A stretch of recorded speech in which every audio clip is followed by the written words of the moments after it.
Nós vamos falar nessa noite sobre o que é a igreja, o que é a Vineyard. E nesse tema, nós vamos caminhar sobre a ideia de conhecendo a igreja. Na verdade, a proposta que eu tenho aqui não é da gente pensar o que é uma denominação, mas pensar a nossa experiência como igreja. E eu vou trazer uma abordagem diferente, não como uma pregação, mas eu quero que isso funcione como uma aula, eu quero ter uma conversa aqui com vocês sobre isso. O que a gente é hoje é um resultado de uma soma de diversos valores, experiências, pessoas, referências, exemplos que passaram pelas nossas vidas.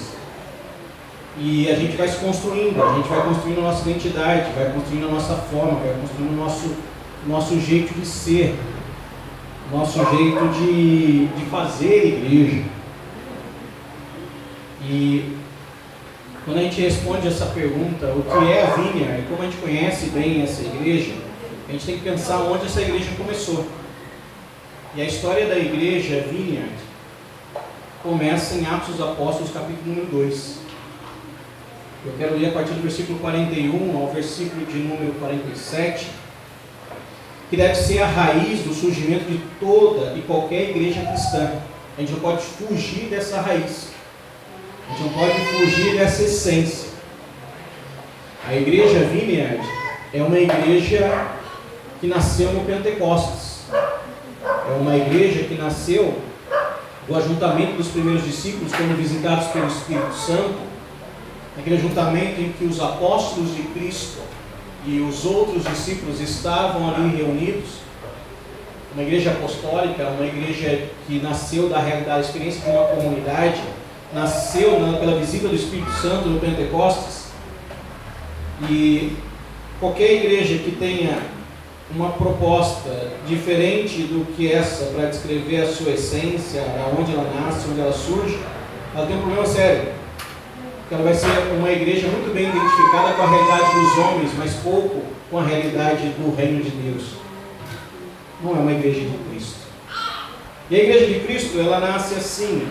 E eu tenho convicção de que a gente vem dessa mesma raiz. E o capítulo 2, versículo 41 a 47, escreve o seguinte: então os que lhe aceitaram a palavra foram batizados, havendo um acréscimo naquele dia de quase 3.000 pessoas. As pessoas que receberam a palavra no início da igreja, no dia que a igreja é inaugurada ali em Pentecostes, e creram nela, e foram batizadas, se reuniram aquele grupo, e naquela experiência nasce a igreja. O que é a igreja? É o ajuntamento de gente que creu na palavra de Deus e deu o seu testemunho público que crê em Jesus. Aí começou a se ajuntar essas pessoas em comunidade e se fez igreja. A igreja nasce assim. Gente que crê, confessa a sua fé e se reúne em comunidade. Se nós perdemos de vista esses 3 passos aqui, você deixa de ser igreja. Ela começa assim. Onde nasce a igreja? Crer na mensagem, confessar essa fé e se ajuntar em comunidade. Não tem como eu ser igreja sem ser comunidade. Não dá para eu ser igreja do eu sozinho lá em casa. Não funciona. Né? Não dá para eu ser da comunidade Cristo em casa. Não vai funcionar. Eu tenho que me ajuntar com as pessoas, porque eu sou igreja na experiência com o outro, em viver os mandamentos de Cristo uns aos outros. Isso é muito difícil. Deixa eu falar uma coisa para você: quando Deus te chama para um lugar, Ele não te chama para passar férias, Ele não te chama para um resort, Ele te chama para um desafio. Desafio de lidar com gente, desafio de lidar com uma série de adversidades, desafio de doar parte daquilo que você tem, seja do teu tempo, do teu tesouro, do teu talento. Desafio de dar o seu testemunho e alavancar a vida daquela comunidade, fortalecer a vida daquela comunidade com o teu testemunho. Interessante que quando a gente olha para isso, e aí o texto continua dizendo sobre como nasce essa igreja, e aí está o nosso DNA, está a nossa essência. O texto diz mais: e perseveravam na doutrina dos apóstolos e na comunhão e no partir do pão e nas orações. Eles tinham uma base de ensino, que é a doutrina dos apóstolos. nova, visão última de um homem. Não é como a moda. A igreja não funciona como a moda. A moda dita suas últimas tendências. A igreja não segue tendência. A igreja segue o padrão daquilo que Deus estabeleceu, que entregou através de Cristo para os seus apóstolos, e esses foram entregando a outros, como Paulo disse para Timóteo: encontra outros homens dignos de receber essa mensagem, que passe essa mensagem para outros homens. E você persevera nisso. Por quê? Você vai ser seduzido para entregar uma outra mensagem, entregar uma outra história. É perseverar na doutrina dos apóstolos, na comunhão, porque não é fácil caminhar junto com gente que nos dá trabalho, sim ou não? Olha para o lado, é uma pessoa difícil conviver do seu lado. Não é fácil não, meu. Se você imagina se é tão difícil para nós dentro do ambiente do lar, que a gente pode olhar para o lado e ter ali o marido, a mulher, o filho, a gente já sabe que é uma realidade difícil para nós. Imagina aqui que a gente diferente, que se encontra uma vez por semana, duas.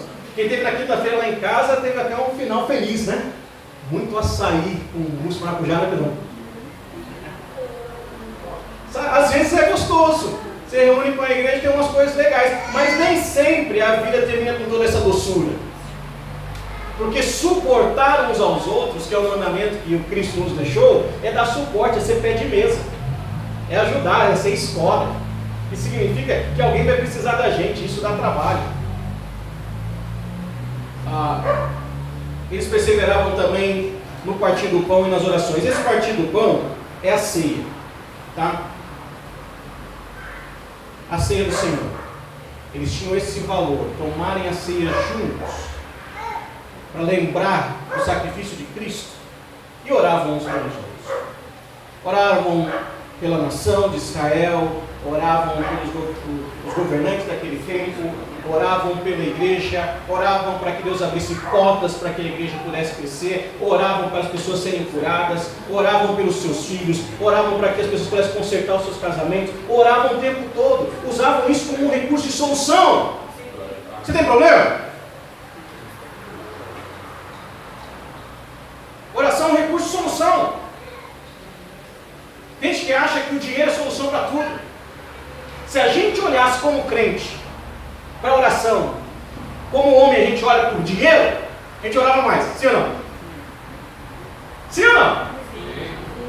Porque a gente dá um peso de solução para o dinheiro, para o poder do dinheiro tão grande, que a gente colocasse a mesma força de entendimento e de confiança na oração, a gente usaria mais oração. Muito mais. Igreja. É muito engraçado quando você não usa a Bíblia e você usa o celular, né? Ele vai fechando, você tem que ficar abrindo de novo. Em cada alma havia temor. A igreja nasce com um senso de reverência, respeito, temor mesmo.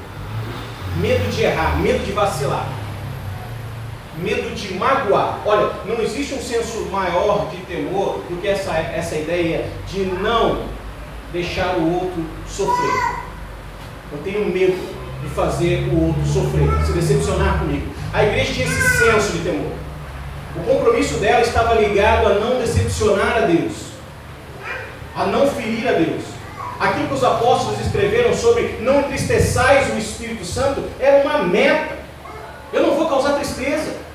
E esse temor fazia com que a vida fosse diferente, fosse santa, fosse comprometida com a verdade, com os bons costumes, com andar direito, com dar uma palavra e cumprir a sua palavra, de assumir compromissos e levar a cabo os seus compromissos, de maneira que esse tipo de vida provocava neles uma realidade de comunhão com Deus tal, que o poder de Deus fluía através da vida deles. E a sequência do texto diz que muitos prodígios e sinais eram feitos por intermédio dos apóstolos. Por quê? Porque havia tanto compromisso, a gente estava conectado, que o poder fluía. E aí coisas maravilhosas aconteciam. Todos os que creram estavam juntos e tinham tudo em comum. É uma comunidade de cuidado, de olhar para o outro com importância. de dar importância, de se importar de fato, de se interessar de fato. Hoje a gente faz uma pergunta meio clichê para as pessoas, a gente encontra uma pessoa e diz assim, aí, como é que você está? Mas sem estar muito afim de ouvir o que o outro tem para dizer. Porque se ele falar, então, estou bem, precisava de alguém para conversar, você, eu estou com uma pressa, rapaz, estou indo fazer uma coisa, estou indo fazer outra. Aí por que eu perguntei? Alguém já mandou um bom dia para você no WhatsApp e você nem devolve um bom dia. Alguém vai puxar uma conversa ali. Se alguém mandar um bom dia para você com aqueles desenhinhos lá que você não gosta,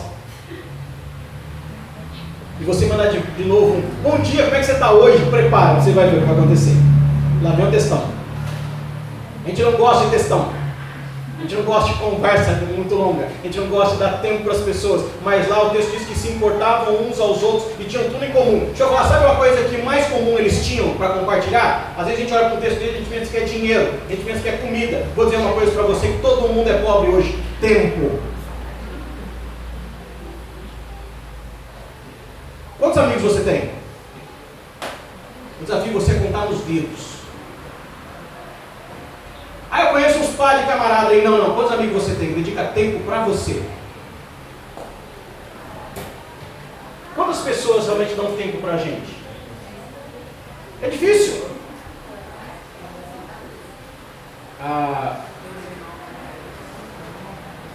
Eu tô olhando a Luciana concordando comigo ali. Quando eu era adolescente, eu era muito amigo dos irmãos dela. A gente era vizinho.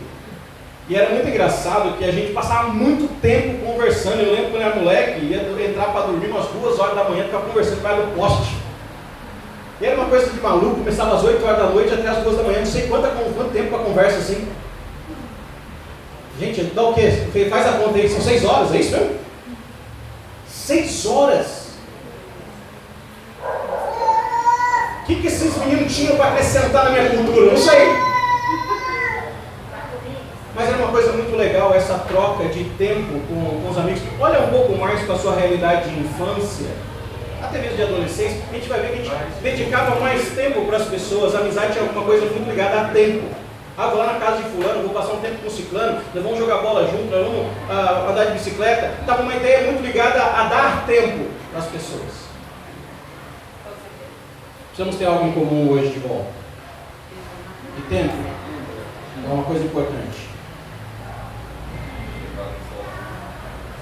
Eles vendiam suas propriedades e bens, distribuíam o produto entre todos, à medida que alguém tinha necessidade. Olha, isso aqui é meio radical, né?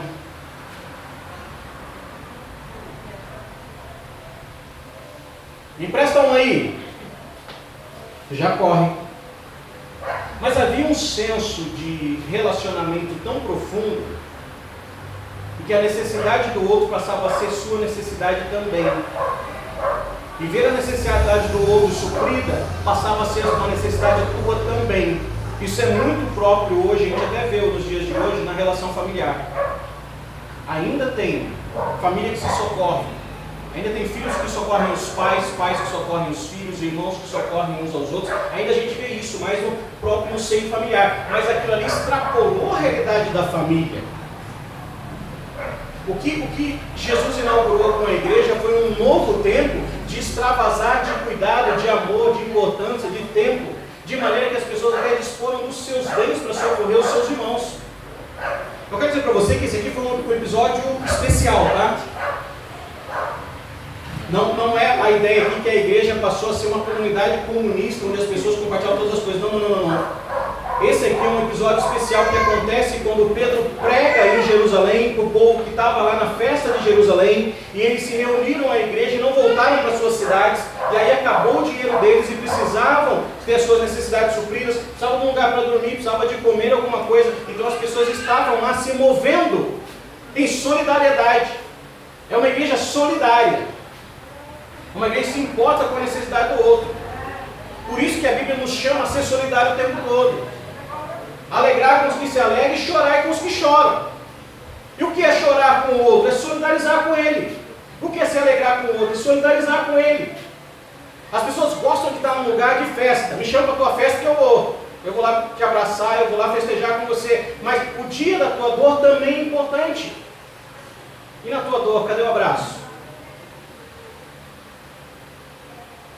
Cadê o tempo junto? Cadê a conversa? Eu conversei um tempo atrás, vou falar uma coisa, eu não vou ser leviano porque eu não vou dar nomes, mas eu conversei um tempo atrás com um pastor especialista em aconselhamento, muito famoso no Brasil sobre aconselhamento. E aconselhamento é você sentar com as pessoas, ouvir a sua história, as suas dores e dar tempo para elas. E eu pensei comigo, puxa, eu estou meio triste, estou meio chateado, vou ligar para o meu amigo especialista em aconselhamento. Falei, fulano, a gente pode marcar uma hora para tomar um café? Ele falou, Hilton, não vai dar, será que dá para a gente conversar por telefone mesmo? Eu não indico mais o curso dele, porque não serviu para ele. Tentei de novo, e de novo. Eu quero dar meu testemunho aqui, estou colocando o Reclame Aqui do céu, vocês estão me entendendo, né? Está lá com carinha vermelha no Reclame Aqui. A gente vende muita ideia de muita coisa, a gente apostila muita coisa, faz até e-book hoje, muita coisa que não tem domínio nenhum. Não tem como a gente falar do céu, falar de igreja, e dizer que somos bons naquilo que a gente faz, se a gente não domina uma arte muito especial da igreja, que é simplesmente dar tempo para o outro, cuidar do outro, se importar com o outro. Essa igreja vai fazer diferença quando ela pensa e faz assim. E aí, quero fechar a leitura do texto, olhando para o que está no final aqui.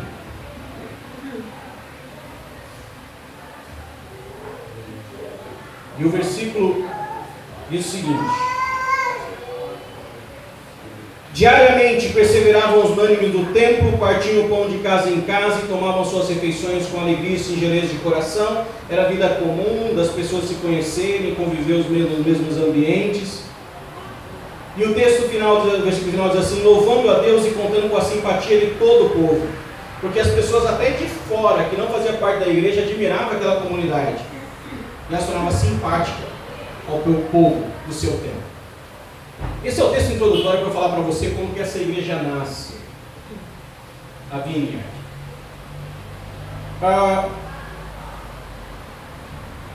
A maioria de nós aqui vem de experiências diversas. Poucos de nós aqui teve uma experiência pura dentro da realidade de uma denominação.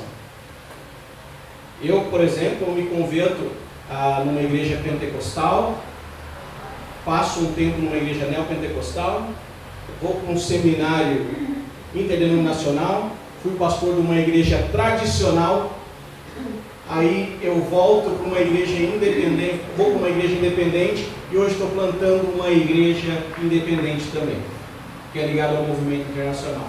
Então, eu bebi em várias fontes, eu recebi de vários irmãos. Eu tive na realidade da igreja que se a gente estivesse no culto e estivesse cantando e não desse um glória a Deus, a coisa não funcionava.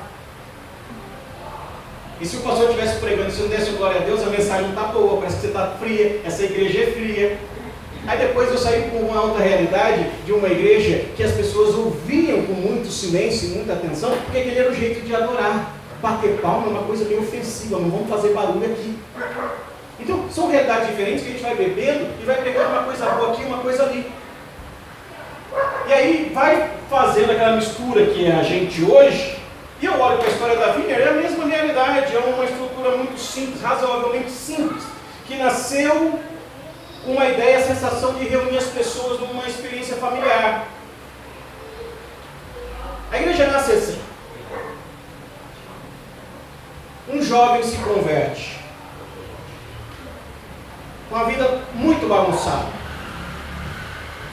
O precursor do movimento Vineyard se chama John Wimber. E ele conta no seu testemunho que ele se converte num período em que usava muitas drogas, estava se envolvendo com uma vida totalmente suja. E no meio disso tudo, Deus os resgata da lama e traz para o Evangelho. A partir dali, ele se engaja na realidade de uma igreja que tem um jeito especial de adorar, um jeito diferente, uma igreja avivada, uma igreja que dá glória a Deus, uma igreja que tem experiências com o Espírito Santo, uma igreja que dá liberdade para as pessoas adorarem com dança, com canções, e as pessoas choram, e elas manifestam ali a sua alegria com Deus. E depois ele faz uma transição para aprender a Bíblia com aqueles que eram muito tradicionais e muito apegados ao estudo da palavra, mas um pouco engessados nessa relação da experiência comunitária. E ele junta essas duas coisas e ele começa a construir a experiência que eles chamam de caminho do meio. E aí nasce uma igreja com um desafio um tanto quanto interessante, uma iniciativa nova. Agrega as pessoas pela música, porque ele planta uma igreja e a música é algo muito importante, e ficou isso marcado no movimento Vineyard.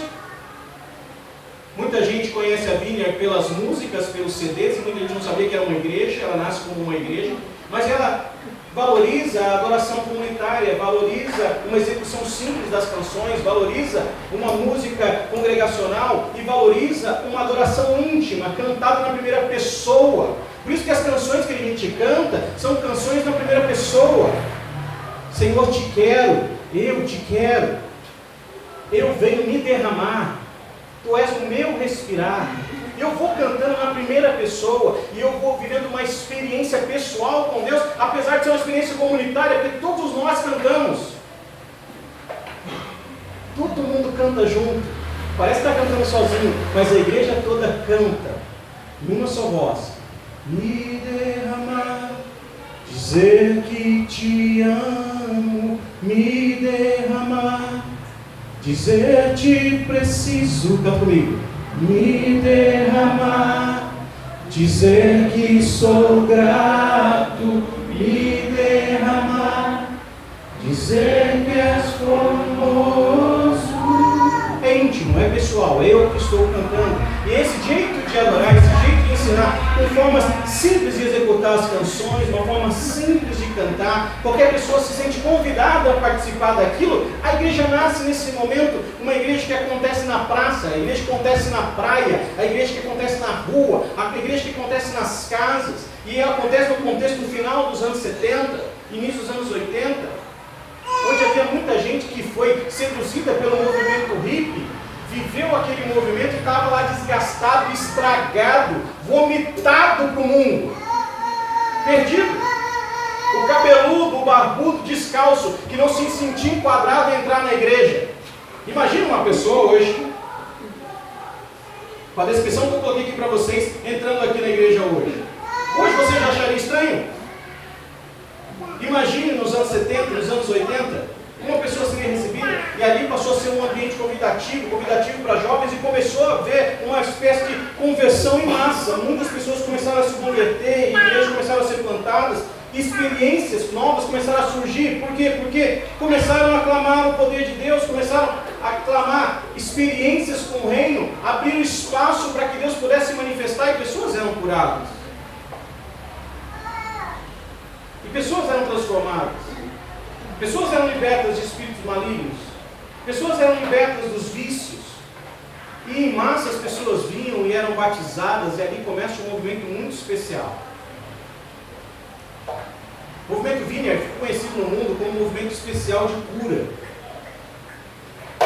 E uma coisa que é um valor que a igreja carregou durante muito tempo, que eram os treinamentos, ou seja, de ensinar outras igrejas a experiência que eles estavam vivendo, as conferências de cura e de libertação e tantas coisas que aconteciam, mas não aconteceu do dia para a noite. Isso é uma coisa que é muito legal, que é um valor para nós, para a gente aplicar novamente hoje. Que em inglês é a ideia de você tomar risco.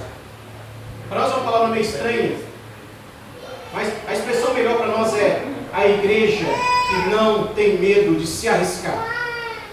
E se arriscar como? Os jovens começaram a ser desafiados a orar pelas pessoas, para que as pessoas fossem curadas, para que a vida fosse transformada, para que o Espírito Santo visitasse aquela família. E quando uma briga familiar chegava diante deles, uma doença grave, a pessoa presa num vício, a pessoa presa em alguma realidade espiritual maligna, eles não se acovardavam e oravam pedindo para que Deus mudasse aquela realidade naquele momento. Isso é tomar risco.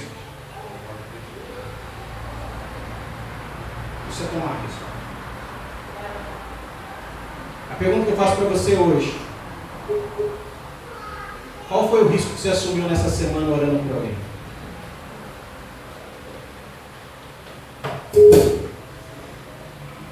Foi de propósito, só para você prestar atenção. Qual foi o risco que você tomou nesse mês que passou orando por alguém? Você mais generoso, 2018, e aí? Sabe qual que é o nosso problema? A gente fala que é pedir, mas não está disposto a correr o risco. Não está disposto a correr o risco. Na minha juventude do Evangelho, eu fiz parte da igreja do Evangelho Quadrangular e ouvi uma mensagem de cura. Porque são igrejas que elas vão caminhando forte durante o mesmo período da história. E a igreja quadrangular no Brasil, ela teve um movimento muito forte de cura divina e de libertação. E eu, jovem na igreja, ainda não tinha ido para o seminário, não tinha feito faculdade teológica, eu ouvi uma mensagem de cura, de Jesus que cura, e eu acreditava e orava. Eu já contei isso aqui, mas vale eu contar de novo. Um dia, eu saí para fazer um evangelismo no bairro Campos Alemães. E eu estava andando com um amigo numa rua, uma senhora encontrou a gente, reconheceu da igreja, e falou: irmão, você pode vir aqui orar pela minha filha? E quando nós chegamos na casa dela, a menina estava no quarto, sentada na cama, e eu perguntei: o que está acontecendo? Ela falou: minha filha não está enxergando, não está vendo mais. Naquele momento, quando a menina disse que não estava vendo mais, que ela tinha uma doença, não conseguia, estava perdendo a visão aos poucos, só que daquele dia ela não estava enxergando mais nada. A mulher virou para mim e falou assim: ora por ela, irmão. Aí eu perguntei: vou orar para quê? Para ela ser curada.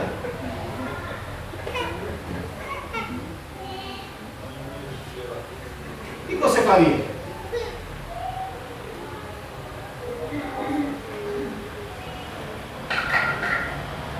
Eu acho que a gente colocava no carro e levava o pronto-socorro, sim ou não? Eu virei para aquela menina e disse assim: eu tenho fé para orar para você ser curada. Você tem fé para receber a oração? Ela disse: sim.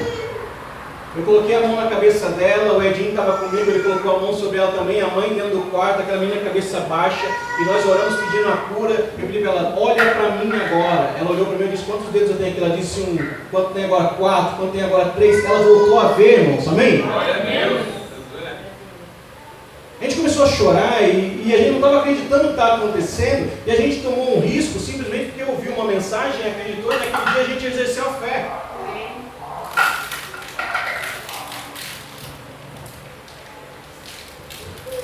Quando a mãe do Afonso era viva, na rua da casa dela, vizinha ela, acho que umas 2 casas, morava um rapaz totalmente preso ao álcool, que a gente chamava ele de fofão.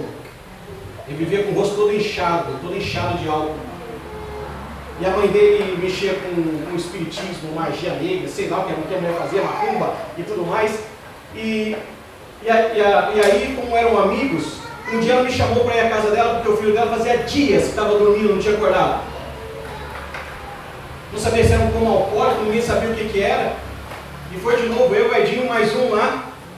Quando eu entrei dentro do quarto, aquele homem largado, sem tomar banho, vários dias dormindo, eu virei para ela e falei assim: olha, ele está possesso de espírito maligno. Não sei que propriedade eu tinha para dizer isso, e ele é muito novo, sem noção. Aí eu virei para a mulher e falei assim: olha, vamos orar que agora ele vai levantar e vai comer hoje. Ela falou: mas ele não levanta há dias, ele está sem comer faz tempo. Eu disse para ela: a senhora vai sair agora de casa, a senhora vai na padaria, eu lembro você agora. Eu falei para ela: a senhora vai na padaria e vai comprar um pão. Aí eu pedi minha preferência: a senhora vai comprar um pão doce, um pão de leite. A senhora vai comprar uns 2, 3 pães, vai fazer para ele com manteiga. A senhora vai fazer um copão de Toddy para ele, que ele vai comer agora. Eu falei: mas ele nem acordou ainda. Eu falei: a senhora vai na padaria, vai comprar o leite e vai comprar o pão. Olha que moleque irresponsável. E naquele momento a gente começou a orar, repreendeu o espírito maligno e falou para ele: levanta! O fofão sentou, irmãos. Ele abriu o olho e falou: estou com fome. Quando a mãe dele chegou, o cara estava sentado e acordado, desperto. Ela preparou, nós chorando, e deu para ele comer. Eu nunca mais me esqueci daquela cena, depois daquela experiência, aquele cara se converteu, e aí tinha dias que eu ia visitar minha mãe, e via ele vindo com o carro dele na rua, trabalhando, vendendo coisas. Ele viveu uma vida nova em Cristo, e aquela experiência, ele simplesmente por tomar risco, nem sabia para que Deus ia nos usar, qual que era o propósito de Deus, mas não tinha medo de dizer: vem cá, eu vou orar por você, porque o Deus que eu acredito faz um milagre agora. Sabe como é que a gente ora hoje? Senhor, se for da sua vontade, você não precisa lembrar para Deus se for da sua vontade ou não. Ele já sabe que qualquer coisa que vai acontecer na terra está sob a vontade dele, amém? Mas agora, quanto que a gente está disposto a correr o risco? John Wimber conta nas suas experiências, quantas vezes ele orou e não aconteceu nada. Como ele chorava no começo da igreja, de orar e as pessoas não serem curadas, orar as pessoas não serem libertas, passar vergonha, porque eu chamei a pessoa para orar, acredito que Deus pode curar, e as coisas não estavam acontecendo. De repente começou a acontecer, de repente começou a experimentar, porque entraram no ambiente do reino e convidaram o reino para entrar no ambiente do seu viver. É uma comunidade do reino. Aí as coisas passaram a acontecer. E alguns valores são importantes para essa igreja. Primeiro valor: colaborar com o Espírito Santo na obra que o Espírito está fazendo. O apóstolo Paulo tinha essa noção. Ele viajava, entendendo que ele estava colaborando com a obra do Espírito Santo e chegaria em qualquer um daqueles lugares que Deus tinha enviado para ir e alguma coisa ia acontecer. A gente precisa ter esse senso de realização, de estar envolvido naquilo que o Espírito está fazendo. Não é convidado: Senhor, vem cá abençoar a obra que eu estou fazendo. Não, Senhor, me ajude a estar no lugar em que o Senhor está abençoando, na obra que o Senhor está fazendo. Isso pode ser no seu ambiente de trabalho, na sua família, na sua vizinhança. Pode ser hoje, na tua nação, na sua geração. Amém? Amém. Já falei que ia dar uma aula, estou pregando já. Colaborar com o Espírito Santo naquilo que ele está fazendo. É um valor. Reconciliar pessoas com Deus e toda a criação. Esta não é a comunidade dos perfeitos. Aqui não é o ajuntamento do crentão. Eu não tenho nenhum problema com o irmão que está caído, que está em dificuldade, que está com problema. Eu sei que todo mundo está em fase diferente aqui. E, aliás, se achar que você está perfeito, vou dizer uma coisa para você: igreja não é lugar para gente perfeita. Lugar dos perfeitos é o céu. Então já está na hora de você ser promovido. Está todo mundo em construção, todo mundo em processo de crescimento, todo mundo numa metamorfose do céu. Amém? Amém. Não é Raul Seixas aqui não, ok? Não é ambulante a metamorfose. É do céu. Sai de lava para borboleta, ganha asa e vai voar, meu irmão. É uma comunidade de reconciliação. Por isso que abarcou os hippies no começo, por isso que tinha muitos jovens que viviam nas ruas, que vieram para a igreja. Por isso que muita gente estava preso nas drogas, começaram a frequentar a igreja. Quando olhou para a igreja, estava cheio de drogado. Estava cheio de gente com problema. Eu pastorei uma igreja bastante envelhecida.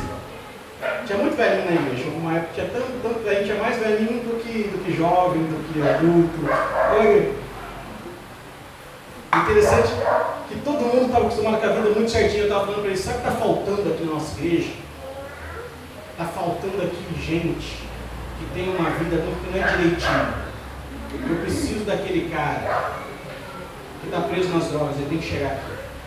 Eu preciso daquele cara que está no vício, ele tem que chegar aqui. Eu preciso daquele cara que é rejeitado, ele precisa estar aqui. Aqui tem que ser a comunidade que recebe o endividado, a comunidade que recebe a pessoa que foi abandonada, a família que não está bem ajustada.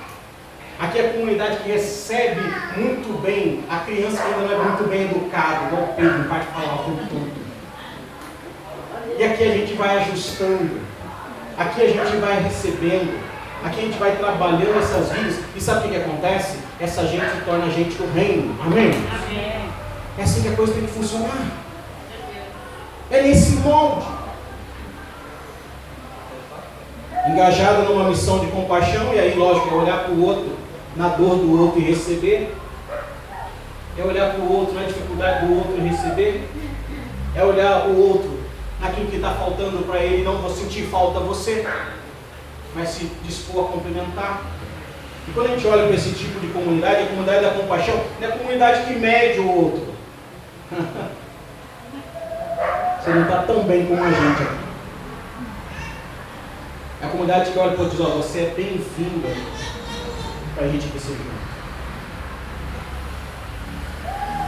E aí isso fez com que eles pensassem fora da caixa, tem uma missão culturalmente relevante, falar para todas as tribos, para todas as comunidades, para todas as faixas etárias.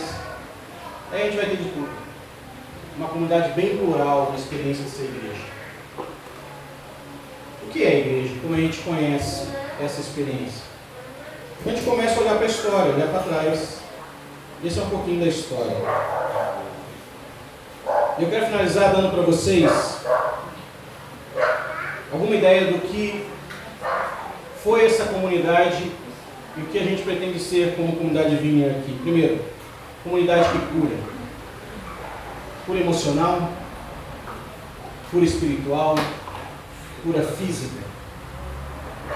Uma comunidade que cura. Isso é uma comunidade bíblica. Porque o que a gente prega aqui não é ideia de homem, senso do última moda de direção, visão, missão, propósito, mas o reino, doutrina dos apóstolos. Comunidade que alcança, que abraça, que chama para dentro, aqueles que estão fora. Uma comunidade saudável. Porque não é porque a gente recebe as pessoas como elas estão, que elas devem permanecer como estão. Elas devem ser curadas. Qual a expectativa que você tem quando você vai para o hospital? Sair igual? Sair pior? Qual a expectativa? Melhor. Então a gente tem que ser essa comunidade que as pessoas saem daqui melhor, porque são uma comunidade saudável. Receba os doentes, mas ela não adoece. Ela vai tendo mais e mais saúde para compartilhar essa saúde com aqueles que chegam e ser uma comunidade multiplicadora, que planta novas igrejas, que faz surgir novas comunidades. Aí a gente é o resultado desse tipo de visão. O sentido de multiplicação chegou aqui em São José dos Campos, chegou na minha casa, se estendeu nesse lugar, e a gente vai sair daqui e ganhar um mundo em nome de Jesus. Amém? Amém. Cumprindo o propósito da igreja. É assim que é a igreja. Assim que é. Onde é a raiz do DNA? Lá na igreja do Pentecostes. No dia em que ouviram e creram, foram batizados, se juntaram àquela comunidade, e ali perseveraram na doutrina dos apóstolos, na comunhão, no partir do pão e nas orações. E tinha uma vida abençoada, de tal maneira que eles compartilhavam das bênçãos que tinham. Porque as maravilhas e sinais eram feitos pelas mãos dos apóstolos, mas maravilhas pessoais eram feitas também pela mão dos próprios crentes. Havia milagre e não milagre. Coisa extraordinária e coisa comum. Mas tudo feito com amor. Feito por gente do reino. Aí a gente percebia que aquela igreja é uma igreja que veio do céu. E a gente quer ser essa mesma igreja. Que as pessoas possam ler a nossa presença na comunidade, na vida delas, nas famílias, como algo que veio do céu. Amém? Quero convidar vocês a colocar de pé. Vamos orar juntos nesse instante.